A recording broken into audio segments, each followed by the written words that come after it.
230, descend 10,000. Descend to 10,000, correct, Roger, Philippine 1842, turn left direct Velry. Direct Velry, Eagle 1904, squawk 1267. Cebu 405, turn right heading 150. Final morning,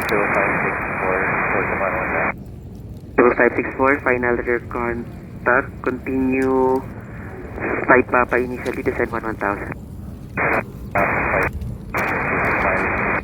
Philippine 1842, descend 5100, with Iris approach, runway 24.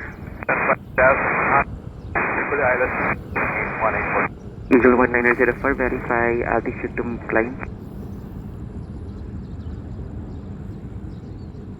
Eagle 1904, climb at above 7,000 feet initially.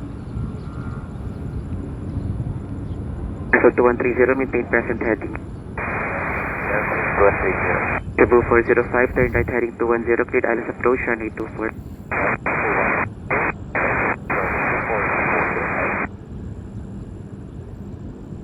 Departure Cebu 312, good morning, passing 800, climbing 4,000, runway heading.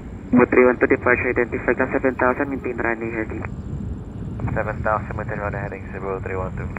Gotcha. And traffic, sir, traffic observed, sir, at your 1 o'clock, range 4 miles, negative pressure contact indicating 500 feet. Traffic, looking out, Cebu 312. Eagle 1904 for higher, contact approach 124, correction 119, decimal 9. Eagle 1904, contact approach 1199.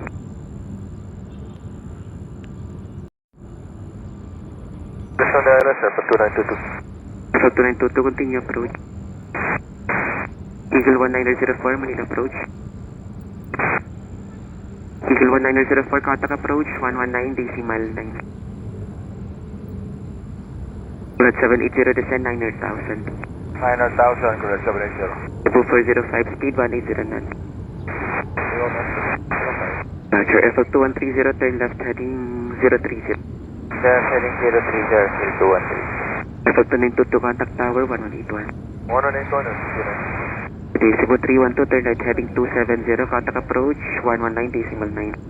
Heading 270, 119, decimal 9, good day, Cebu 312. Okay, FL 2130, descend